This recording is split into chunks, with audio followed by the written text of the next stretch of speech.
Hola y bienvenidos a la Daily Hustle. Soy Enrique Barnes y presidente es la mejor cerveza. Dad Water son las mejores bebidas. No abate por No Filter Network. Miguelito San Dieguito, not with us today. Will the Thrill, not with us today. Hunter Pants, as my kids like to call him, not with us today. But each and every single morning, we not only come on here and salute our boys, but we properly salute each and every one of you. Yes, yes, yes, yes, yes, yes, yes. Woo! Remember this, folks, when we are juiceful, we are useful, and when we are juiceless, we are fucking useless. A very pleasant good morning to you on this 12th day of January 2024. The Daily Hustle electronic email communication that just went out, I don't know, probably about an hour ago. Let's start with that. The DH quote of the day. To give yourself a pat on the back, you have to stop. And you got to reach back. And it's really hard to do that when you're moving forward. And I want to keep moving forward. Dave Kalama. Daily Hustle translation. Self-praise often takes time and energy away from the actual task at hand.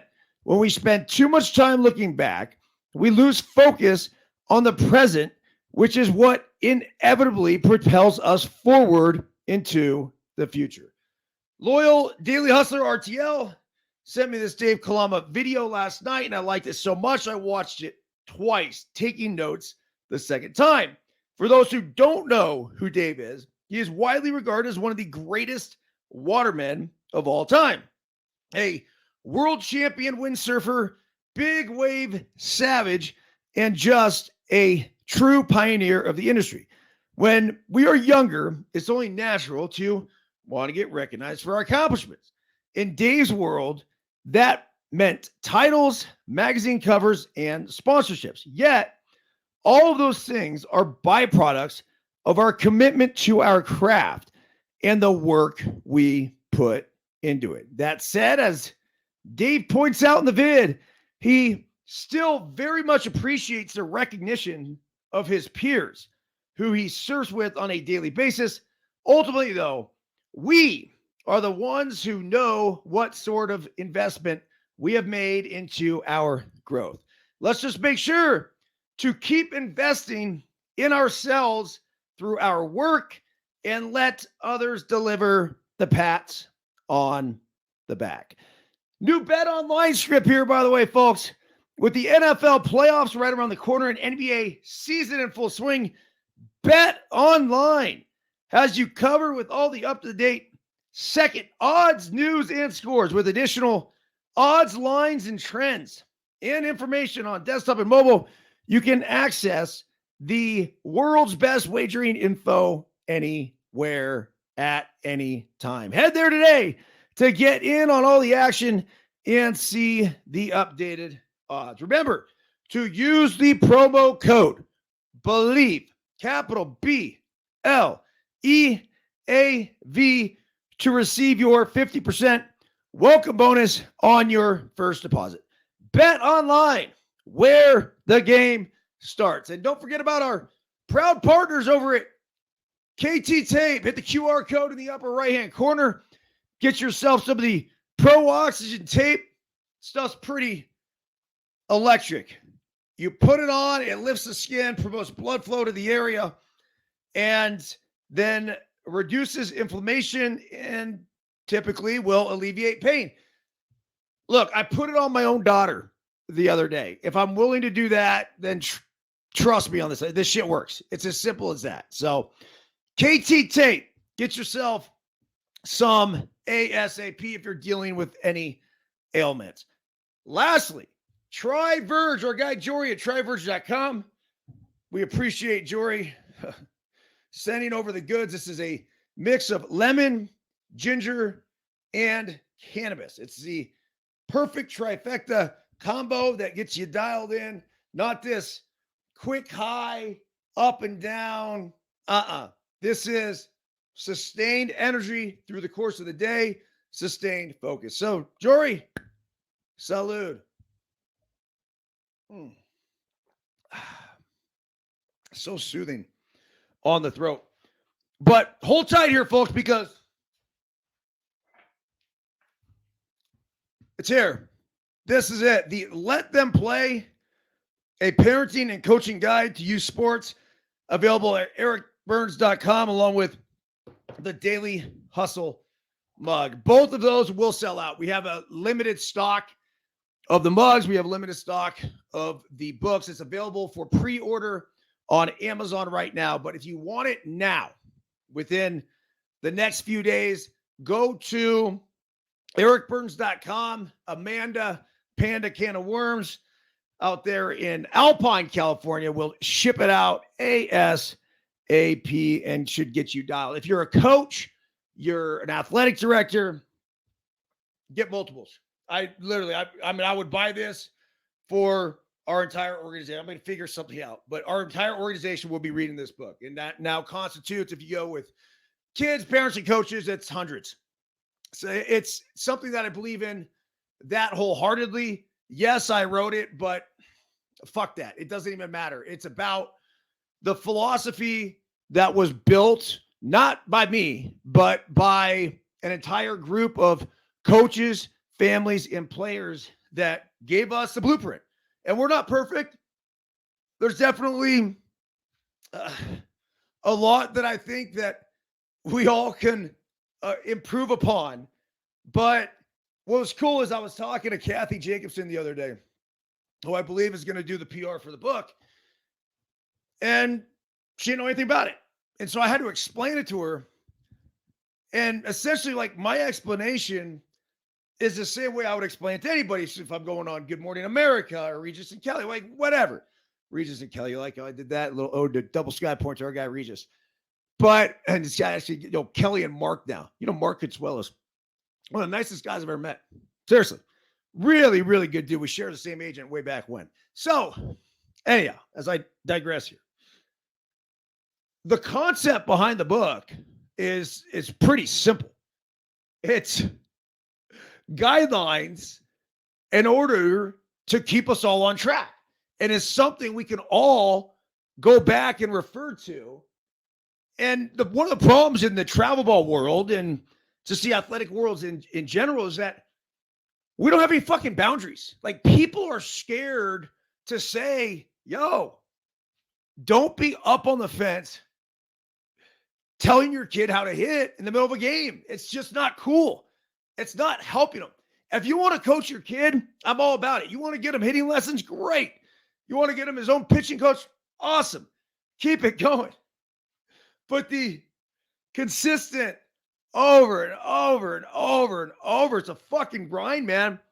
And typically you are not helping the child. So our job as coaches and parents is to try to put the kids in the best position to succeed. Now, in doing that, also come these player codes of conduct. So, again, if you're running an organization, if you're a coach, a team, look, buy one, read it, and then whether you want to pass it along or then buy 20 more after that, that is up to you. Okay, the whole Dave Kalama thing. RTL sent this to me last night. I loved it. And I loved it so much, I didn't only watch it once. I watched it twice. And I sent the link out with the email this morning so anybody could check it. I think it's like 27 minutes long. But the nuggets of wisdom that he had in there were just fucking priceless. And so, the big one is talking about the pat on the back. And, do you ever step back and look at what you've done and, celebrate yourself? And Dave's like, no. Like, why? That's not what I'm in this for.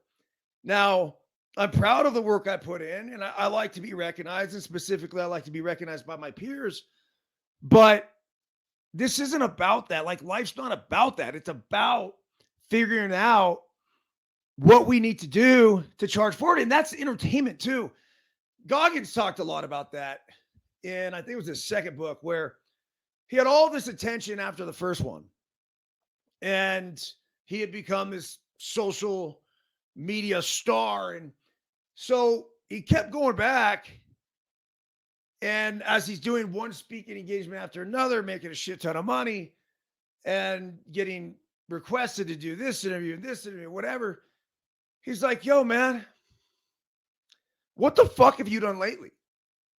And I think that's something that we all can ask ourselves, because life's not about what we've done in the past.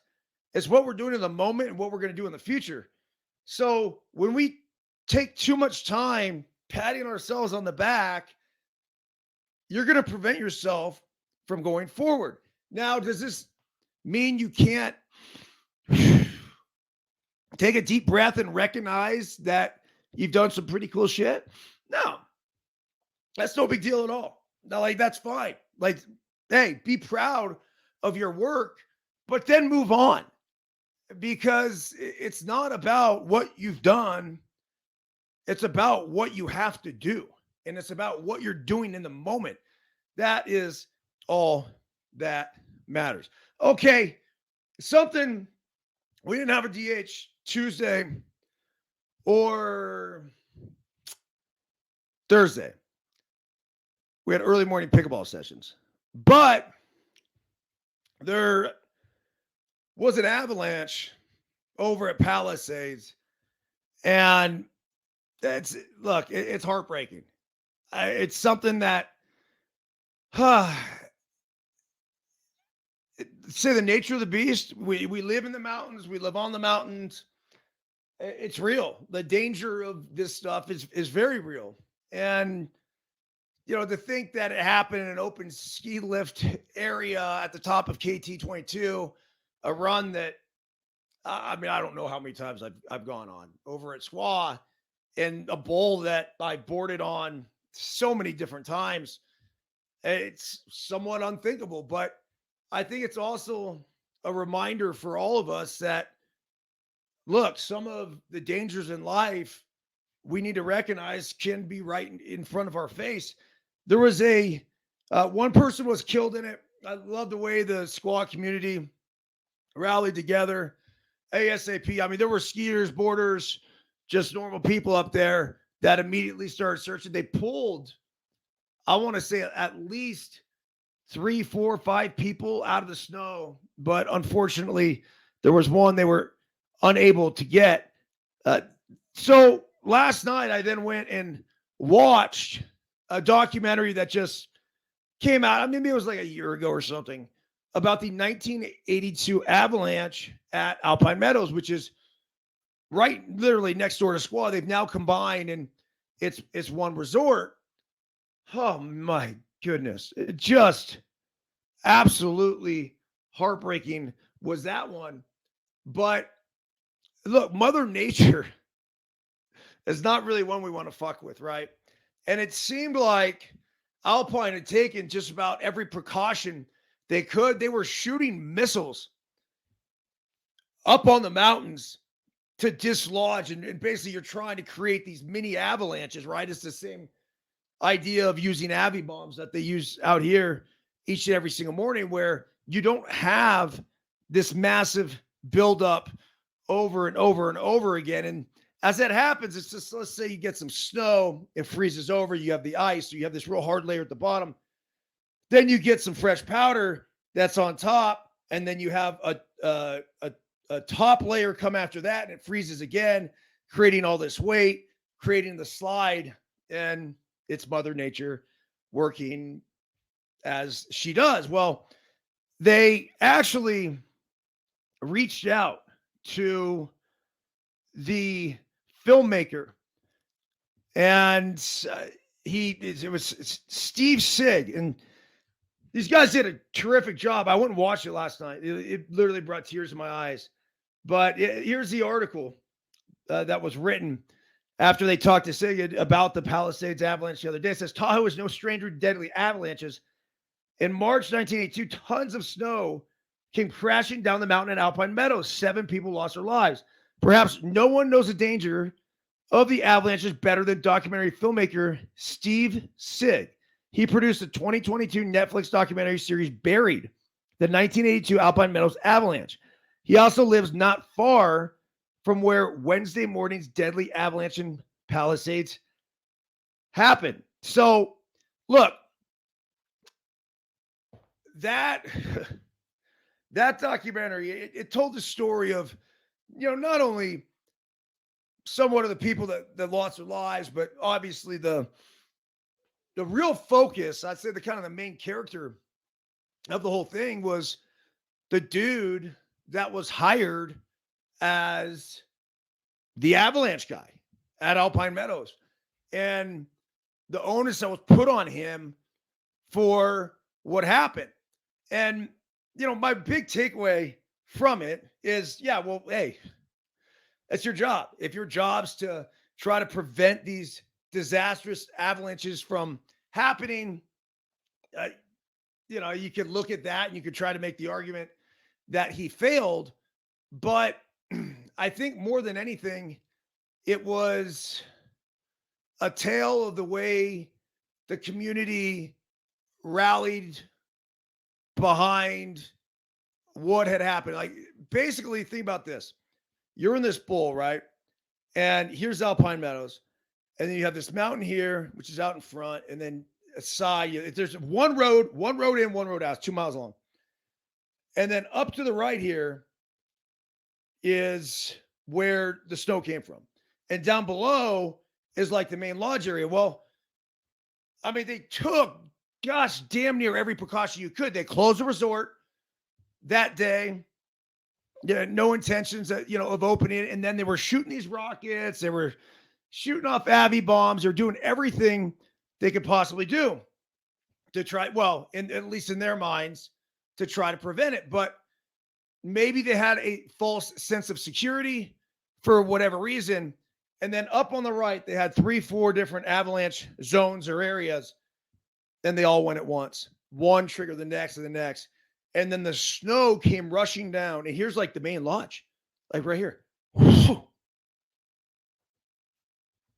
Fucking wiped it out completely. And then they talked about the recovery efforts. Well, there was 8 people missing. And they found, I don't know, let's just say 4 of the 8 within the first 24 hours. And then they were trying to find the other 4, which they then found, I believe it was 2 more, one of them an 11-year-old girl. So I'm watching this last night with my kids. It's just heartbreaking. 11-year-old girl that what they did was her and her father and then this other guy, they had walked down to this Alpine Meadows ski area. Now, there was no barriers. It wasn't closed off or anything else, but they were closed. So they came out of their house and just to get some fresh air. They're like, hey, let's go for a walk. And sure enough, they were in the parking lot and it just completely engulfed the parking lot. But then they had found 6 of 8. And I guess they were using the recovery dogs for the first time. And at this point, I don't think they were saying that that the dogs would pick up on human scent, but they also pick up on a lot of other scents, right? So the dogs were going nuts, this and that. Well, right before the other storm came, and it's just like, think about it. Think about last year's winter. It's like one storm after another, after another, after another with a little break. I remember we had mudslides at my house. I was 6 years old, living in Woodside on Old Lahana Road. And we had mudslides that fucking completely like shut off access to our house. So there was one time where I hiked to our home with my dad, like through the mudslide. So this was one of the most extreme weather scenarios the state of California had ever seen. Well, the one guy called off the search sort of just as this dog was really picking up on the scent. Well, They call it off. They come back the next day, and it was very reluctantly the woman who was controlling the dog. She's like, I knew somebody was in there. And I really felt like they were alive. Well, they come back, and I don't know if it was the next day or the day after that, but 5 days, 5 after the avalanche happened, they pulled out. I believe her name was Anna. And oh my goodness, to hear her story of being buried under there. And basically she's like, look, like I got knocked out, right? Totally concussed. My head hurt. And so that was probably the one thing, if you think about it, that may have kept her alive, is the fact that she was severely concussed. And so all she wanted to do was sleep. And so she slept through a large portion of that. And they end up pulling her out. And it's just a fucking miracle. It really is. So anyhow, everyone stay safe out there. I don't mean to make light of any situations. I know there's extreme weather happening all over the United States right now. It's something that we can do whatever we can to try to take precautions.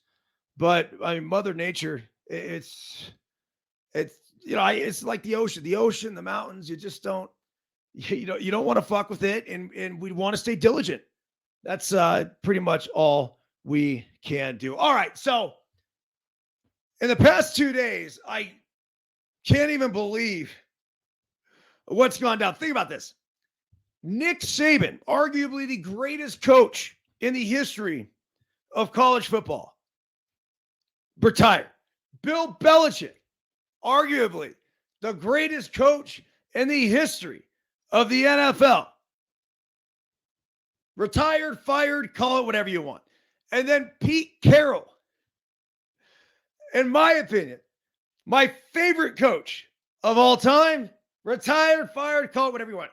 The thing with Belichick and Carroll is that they have contracts which will continue to pay them. So Carroll's going to stay in an advisory role with the Seahawks. I listened to Robert Kraft yesterday talk about Belichick and whether or not he would stay on. And the answer to that is no. And it's essentially because he had too much power. He controlled fucking everything. So if he's there as they're trying to put in place a structure of a new general manager, a new head coach, which they just hired, by the way, Jarrett Mayo, 37 years old, linebacker coach, in-house, great hire. We'll see how he does. I don't love the young head coaches. I played for one, AJ Hinch. He's too young. Great manager. Great manager. One of the best in Major League Baseball. But at 34 years old, it's a lot. And oh, no. Hold tight. We got a coffee spill. Woo! Let's use the chicken head. Bam. I mean, what a moment. This is when you get too much shit on the desk. I got my Let Them Play coffee cup. I got my Daily Hustle one. Do not dare ruin a pack of Donruss 89 baseball cards. All right. The chicken head has been sacrificed. Now, if my computer just all of a sudden starts tripping out and going up in flames and whatever else, that's possible. Coffee is not good. If you spill anything, you want it to be water, not coffee. Well, sure enough, I found a way to fuck that up. Onward and upward. Where was I? So, with all these coaching changes, I just think that, in a way, like, it's kind of sad, right? This whole era of what, I mean, if this is not a fucking advertisement for the Daily Hustle Bug, I don't know what. Look how sturdy this thing is. Survive, no problem. Where Alabama goes from here is really interesting. So the Patriots, they hire the next day. The Seahawks, I'm sure, are going to go through a rigorous surge. Pete Carroll might even be in on that. And by the way, if Seattle like pushed Pete Carroll out, I don't know if they did or didn't. They're fucking idiots. Pete Carroll still to this day is one of the most inspirational dudes I've ever been around, I've ever seen. He just brings the juice. I mean, he is the reason in a lot of ways, or he is the perfect example of the juiceful, useful, useless campaign.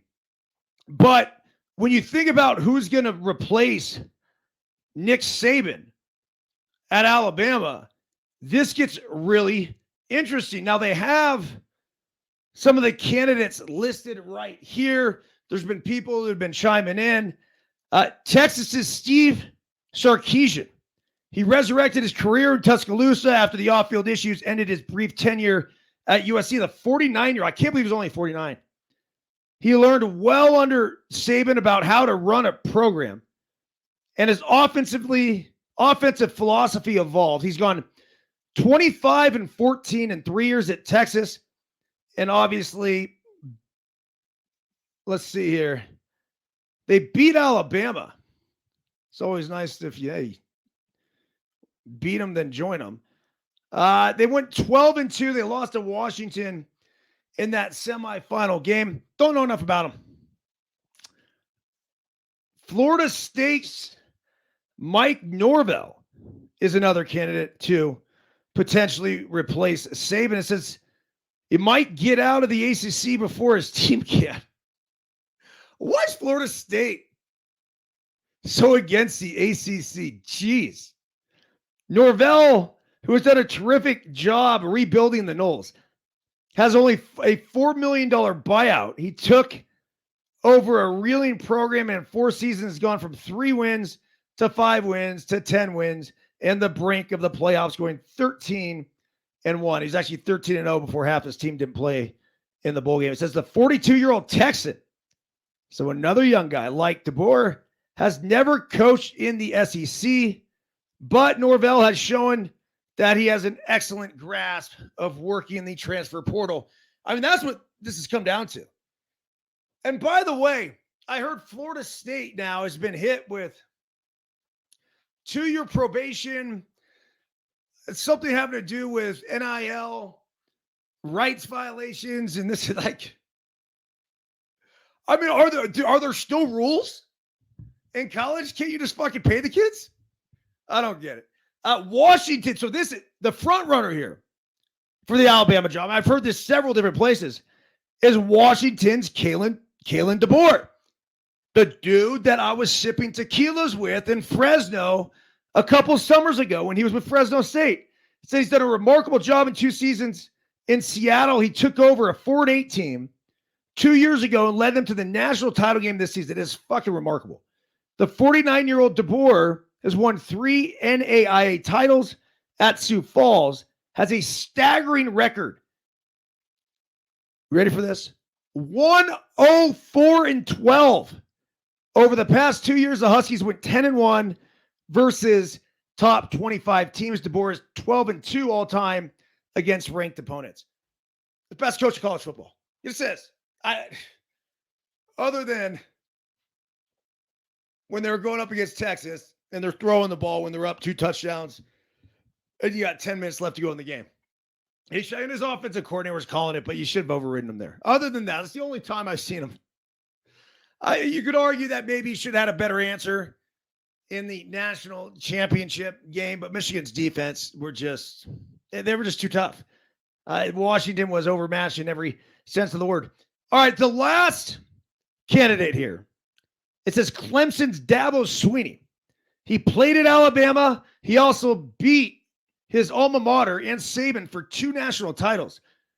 He's been a great fit for the Tigers, but it feels too many around the sport that he's struggled adapting to life with the transfer portal. His program has backslid in the past few years. After 6 top 4 finishes and those 2 national titles, the Tigers have finished number 14 and 13 in this year, number 20. I mean, that's not terrible. Jeez.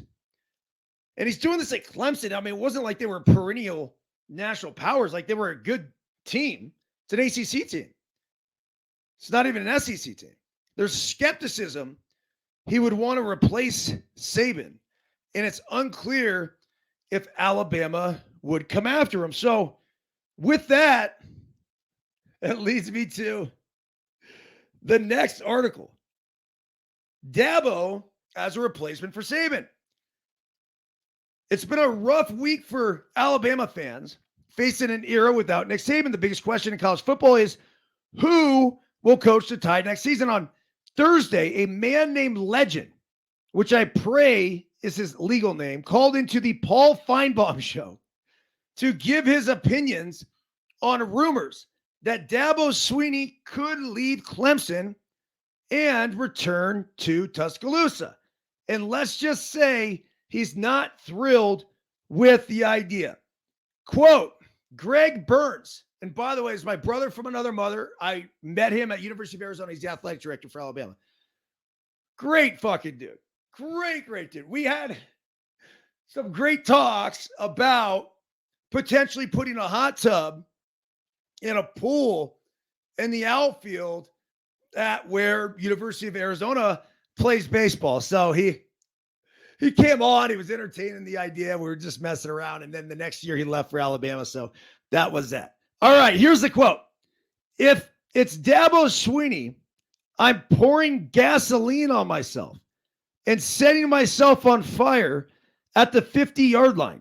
You can guarantee it. If it's Dabo Swinney, I'm pulling my arm off and taking that contract fracture and beating the hell out of myself. No damn Dabo. Do you hear me, Greg Burns? No damn Dabo. If I'm Greg Burns, you know what? I'm going to fucking hire him just to see if this guy does it. Come on, man. Jeez, lighten up.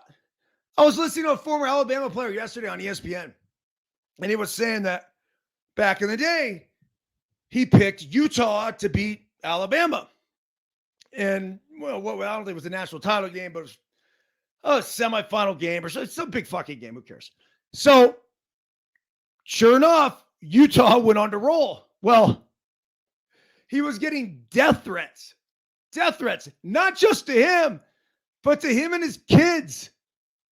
That's how serious they take their football in Alabama.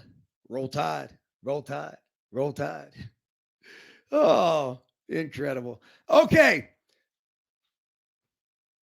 Football this weekend. It is Wildcard Weekend, and it is going to be wild weather, at least for the games that are being played outside. The Chiefs and Dolphins could be among the coldest games ever in NFL history. The Dolphins used to the balmy beaches of Miami will likely be hit with an Arctic blast when they visit the Chiefs in Kansas City this weekend. As of Thursday, so that was yesterday, the National Weather Service and AccuWeather listed a low of around -8 degrees on Saturday. Tom Kynes, a senior meteorologist for AccuWeather, said the wind chill could mean temperatures feel like they're between -20 and -30 degrees.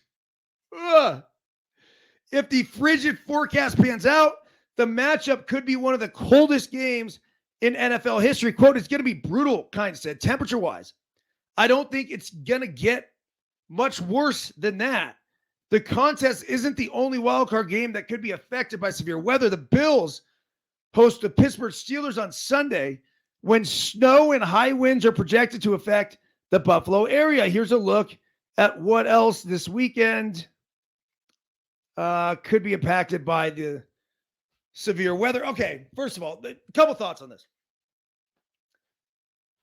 You guys know my alter ego, Stormy Burns. I go running out in the snow, half naked, and give the most up-to-date latest weather reports. I'm going to tell you that when it's 28 degrees and snowing outside, it's fucking nothing.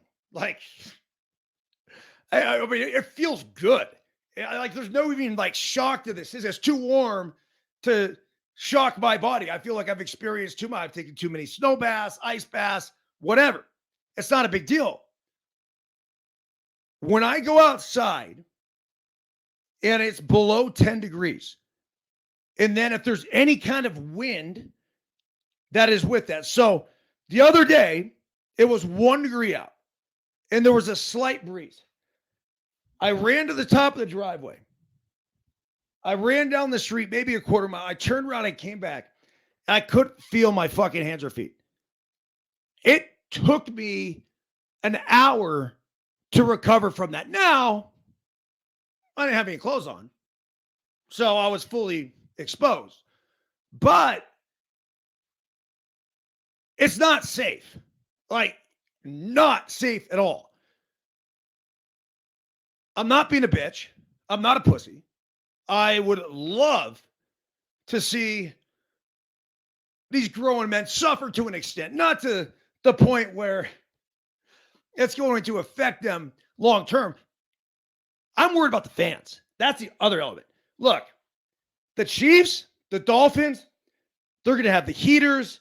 They're going to have all the right equipment. I'm sure they'll all be Vaselined up, put Aquaphor all over. When you put the Aquaphor on, Vaseline basically, it layers up the body. It's almost like another protective layer of skin. So there's ways to counteract that. But if I'm Roger Goodell, the NFL commissioner, and I'm looking at this, that's dangerous. And it's dangerous not only at the game, but it's extremely dangerous getting to the game. And so to hold an event where you're having 60, 70, 80,000 people come to a game, it's just not fucking smart.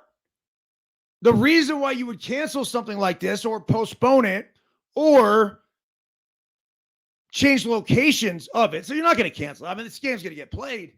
But the reason why you would change location is merely for the fact that I don't want to be the one to have that, say, blood on my hands. It's a little aggressive, but I don't want to be the one to orchestrate something in a congregation of people at a time where it just doesn't make sense. It's irresponsible. Again, I'm no bit like I'm not a pussy. Like I'm not. I'll go out in the snow with the best of them. This just doesn't make sense to me if it's that cold. Now, in Buffalo, and we'll monitor the situation there, it's set to be, I believe, a lot warmer. But they are talking about the wind and the snow. And so when you're dealing with whiteout conditions, it's just to travel. So, and there's no way they're going to do this without the fans. What's the right answer? I would monitor it closely. I'm not sure I'd pull the plug right away, but there was talk of potentially the Steelers and the Bills playing in Cleveland. I'd hate it. Diehard Bills fan. I would hate it. I think it sucks. That part of me would say, don't do it. Like, play the game in Buffalo for sure. Who cares? Whatever. But if it's that much of a safety hazard, that's where the issue just gets big. All right, the weather for the other wildcard games. Let's see here. The 3 other wildcard games this weekend will be played in stadiums with domes. No weather should not be a factor. The Houston Texans host the Cleveland Browns at NRG Stadium on Saturday at 4:30 p.m. On Sunday, the Dallas Cowboys host the Green Bay Packers at 4:30 p.m. While it will be in the 20s, and for Texas standards, that is freezing. The roof at AT&T Stadium should keep any freezing rain out. The same goes for the projected cold temperatures, a low of around 7 degrees when the Lions host the Rams on Sunday night at 8 p.m. at Ford Field in Detroit. Rounding out the wildcard slate, Philadelphia Eagles travel to play the Buccaneers in Tampa on Monday. They could be in for wet weather affair at Raymond James Stadium with a 50% chance of showers and thunderstorms in the area per the NWS forecast on Thursday. Giuseppe Pepe Manueli, apparently, I mean, what a great pick. Not watching the Daily Hustle, as he tries to call here. So, yeah, again, do what you will. If it's that cold, now they've run those games before. This would only be like the fifth coldest. The one I remember when I was a kid, it was one of my first memories as a kid because it was right before the Niners Super Bowl against the Cincinnati Bengals, was the San Diego Chargers and Dan Fouts traveling to Cincinnati and playing the Bengals in what turned out being, I think, one of the second or third coldest game in the history of the NFL. So I don't know. It's something that they can figure out. But most importantly, let's make some money this weekend.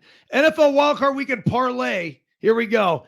Heading into the NFL season, we have 6 games on the schedule for the Wildcard Weekend. Weather is going to play a huge factor. This is Kevin Erickson, by the way, which is something we'll be watching awfully close as it affects our play. Saturday's KC Outlook when the Chiefs, 11-6, host the Miami Dolphins. 11-6 calls for 0 degrees and the wind chills at 13 to 16 miles per hour. The good news is that there is no precipitation in the forecast. The same cannot be said for Orchard Park, where the Pittsburgh Steelers visit the Buffalo Bills.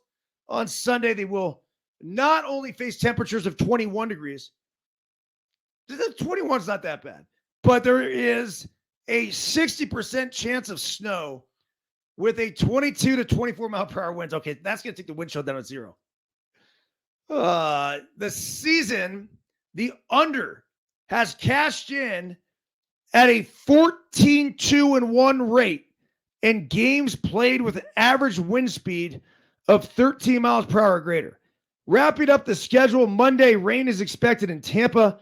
70% chance of the wet stuff, but at least temperatures will be in the 60s. After looking at FanDuel Sports NFL Wildcard odds, here's our Let's Make Money NFL parlay bet to cash in among sports, books, wires, NFL expert picks, predictions. By the way, don't forget to go to Bet Online to lay that action. The 3 rematches from the regular season, 2, in fact, the Cleveland Browns 11-6 and Houston Texans 10-7 just met in Week 16 at NRG Stadium in Houston, with the Browns winning 36-22 as 3-point favorites, with the over easily connecting. It's tough not to like the Browns again. Now, CJ Stroud could be the X factor. I get it. But that Browns team with Joe Flacco and the way he's firing, the potential matchup, too, between him and the Ravens looming. Look out for the Browns. They could be. You want to pick a team to win the Super Bowl this year, you get great odds on the Cleveland fucking Browns. All right. It says here the Dolphins and Chiefs probably wish they could go back to Frankfurt, Germany and play. Instead of being in a refrigerator this weekend, Kansas City earned a 21-14 win over Miami and Germany back in Week 9, covering as 1-point underdog, and the under cashed in at 51.5. Lastly, the Eagles in Tampa. So this is the third rematch, right, that we've seen. The Eagles in Tampa Bay met on Monday Night Football in Tampa back in Week 3. Philadelphia came away with a 25-11 win and covered a 5.5-point favorites as the under 44 hit. That was a while ago, and Philly was playing much better football. They meet again in Tampa this Monday for the final game of the wildcard. Okay, let's see. NFL Wildcard Weekend parlay, leg 1. These are not my picks. I will tell you if I like them or not, though. Kevin Erickson, he's an expert. Leg 1. Dolphins plus 4.5 at the Chiefs. Fuck, I love that. Wow. 4.5? Really? Huh. There's a lot being made out of geography ahead of this game. Obviously, the Dolphins play in tropical conditions more often than not, really having to deal with low temperatures. We're not likely going to see Chiefs quarterback Patrick Mahomes and Dolphins QB Tua spinning it frequently. expect both teams to count on the run. Both of the Dolphins running backs, Raheem Mostert and Devon Achane, how do you say that? Achane, are capable of housing it, while the Chiefs counter with Isaiah Pacheco. With their physical styles, all three should be able to English here on the Daily Hustle. All three should be tough to tackle. The combination of Mostert and Achane will wear down the defending champs, helping the warm weather Dolphins keep it close and cover. I agree with that. Plus, the public drove this number up quite a bit from an opening of 1.5. I never like siding with the public. Neither do I. Number 2 here, leg 2. Steelers at the Bills. Under 36.5. I like this one as well. The weather is going to be absolutely atrocious. If you love a good snow game, then you're going to love the weather at Highmark Stadium on Sunday. The forecast calls for temperatures around 20 degrees with a 60% or greater chance of snow throughout the game. If that wasn't enough, they're calling for winds whipping off Lake Erie anywhere from 22 to 26 miles per hour. We're unlikely to see much in the way of passing as the Steelers QB Mason Rudolph and Bills quarterback Josh Allen would do well to keep it on the ground. Allen and the Bills will have a leg up as he can tuck it and go. Buffalo running back James Cook is likely to see a strong workload too. He is a badass. He's just got to hold on to the football. So there's leg 2. It says, in addition to the passing game being hindered, the kicking game will be affected too. Think back to December 6, 2021, when the Bills hosted New England Patriots on Monday night, and we had snow and ice with heavy winds crushing the pass and kick games. In fact, field goal attempts were downright comical. We're going to get one of those kind of games, and points here are going to be at a premium. Leg 3 of the 3-team parlay. Cowboys -7 versus the Packers. I don't know. The Packers 9-8 headed to Jerry World and could be considered the Mike McCarthy revenge game. The Dallas coach will get a crack at his former employer. While the personnel has mostly changed, the logo and the helmet remains the same. Most importantly, though, the Packers, let's see here, barely made the playoffs, with the Cowboys 12-5, caught fire to end the season, blew past the Eagles and rolled to an NFC title. The Cowboys scored 33 or more points in 6 of the final 9 games as QB Dak Prescott had the offense humming. The Packers won 3 games down the stretch, but all those victories came against non-playoff teams. Wins are wins, and Green Bay qualified for the playoffs, but they're not likely to be around very long. Green Bay was just 2-5 against the spread in the final 7 road games, while Dallas was 6-2 against the spread in 8 games at home this season. This is a $10 play to pay out $58.14. So the total payout would be $68.14. So basically, you go lay $100 and you want to go cash that ticket in, you get $680 in return. Leg 4, just in case you're curious, the Browns -2.5 at the Texans. The Browns and Texans kick off the wildcard round in H-Town, and as mentioned, these teams are familiar with each other. Cleveland fired out a 22-7 lead by halftime in their first meeting and led 36-7 with 12:31 to go before settling with a 36-22 victory. Don't expect the same type of high-scoring game, but the winning results should be the same. The Browns finished with a total of 418 yards in offense.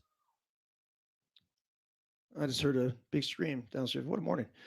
The matchup features Houston rookie quarterback C.J. Stroud against former Super Bowl MVP Joe Flacco. Experience will be the difference. Flacco has been a consummate professional since landing in Cleveland, and he and the starters are well rested after basically a week off. Nearly all starters sat in Week 18 at Cincinnati, with the team locked into the AFC's number 5 seed. So the bumps and bruises are mended, and this Browns team should be ready to roll. All right, so the payout on this one would be, you bet $100, you're getting $1,200 in return if you hit the wild card parlay. I like this guy's picks.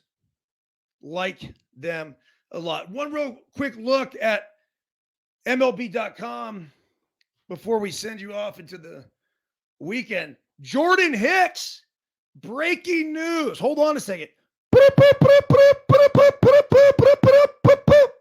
Jordan Hicks, the reliever, like badass reliever. Originally, he was with the St. Louis Cardinals. Throws well over 100 miles per hour. Signs a 4-year deal with the San Francisco Giants. 4 years, $44 million. Wow. This is reported by Mark Feinstein just moments ago. The deal includes $2 million per year in performance bonuses based on innings pitched. Hicks is expected to join San Francisco's rotation after being used mostly as a reliever in his career. What? Really? The club has not confirmed the deal. The 27-year-old is one of the hardest throwing pitchers we've ever seen.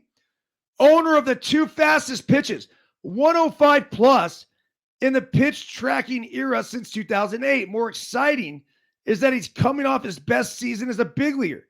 After a brief experiment as a starter in some games in 2022, Hicks strictly pitched out of the bullpen in 23 with high level of success across 65 outings. Hicks reached 50 innings for the 3rd time in 2023. Of those 3 seasons, Hicks set career best marks in ERA, 3.29, expected ERA, 3.30, FIP, fielding independent pitching, that is 3.23, strikeout rate, 28.4%, and whiff rate, 28.2%. For the first time in his career, Hicks was able to use his otherworldly stuff to miss bats while still keeping his usual great ground ball rate a tick below 60%. The biggest change that the right-hander made was joining the ever-popular sweeper movement.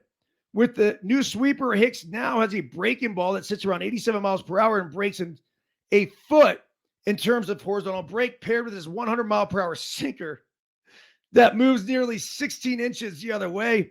Hicks has a nasty combination of 2 pitches moving in opposite directions. Hicks' sweeper provided a 59.5% whiff rate. What the fuck, man? That's next level.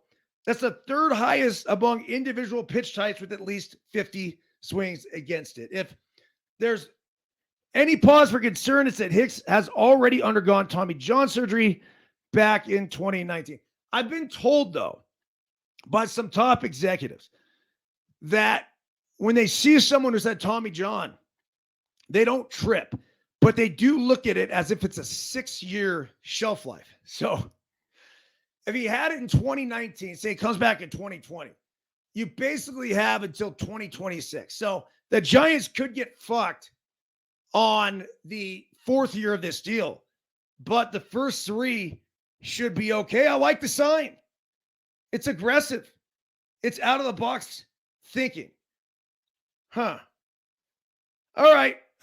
Marcus Stroman, by the way, agreed to a deal with the New York Yankees. We talked about him a lot recently, and the Yankees have reached agreement on a 2-year, $37 million contract with Marcus Stroman, including vesting options for a 3rd year. Again, this is all reported by Mark Feinstein. Stroman also posted an image of himself in a Yankees uniform in his Instagram stories. The club has not confirmed the deal, which is pending a physical. If Stroman reaches 140 innings in 2025, he'll get a player option in 2026 worth $18 million. All right. Everyone have a great weekend. Get on out of here with a little As a Man Thinketh. If you're watching live on No Filter Network, we salute you. John Davis, Collierville, Tennessee. We love you, John. As well as John Emmanuel Ramos, Henderson, Makati City. Amo in Chattanooga. Mary out there in Annapolis, Maryland. We got Gene up there in Minnesota. Stay warm, Gene. As well as Michelle Drew And AZ, how about Stephen Luker? Luke, miss you, buddy. Where you been, man? He's down there in Southern California. If you're listening on Apple, on Spotify, wherever else you want to leave a review, greatly appreciate it. If you're feeling generous, hit the 5 stars. As a man thinketh, nature helps every man to the gratification of the thoughts which he most encourages, and opportunities are presented which will most speedily bring to the surface both good and evil thoughts. Let a man cease from his sinful thoughts, and all the world will soften towards him and be ready to help him. Let him put away his weakly and sickly thoughts. Opportunities will spring up on every hand to aid his strong results. Let him encourage good thoughts, and no hard fate shall bind him down to wretchedness and shame. The world is your kaleidoscope. I read this one the other day. I just randomly opened up the same page. The world is your kaleidoscope, and the varying combinations of colors, which at every succeeding moment it presents to you, are exquisitely adjusted pictures of your ever-moving thoughts. So this was a poem that I read the other day. Although I led with the poem and then I went back to add a little context to it. You will be what you will be.